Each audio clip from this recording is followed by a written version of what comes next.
তুমি কি জানো আমাদের কলিজার নবী সাল্লাল্লাহু আলাইহি সাল্লামের জীবন কতটা কষ্টের ছিল? তিনি শিশু অবস্থায় তার মা বাবাকে হারিয়েছিলেন।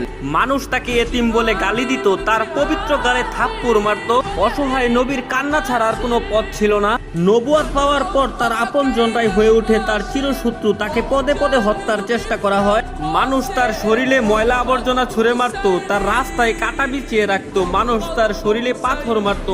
মানুষের ছুরা পাথরে নবী করিম সাল্লাল্লাহু আলাইহি সাল্লামের দাঁত মুবারক শহীদ হয়ে যেত। নিকৃষ্ট পাষাণরা নবীর পবিত্র মুখে থুতু পর্যন্ত ছিটিয়ে দিয়েছিল।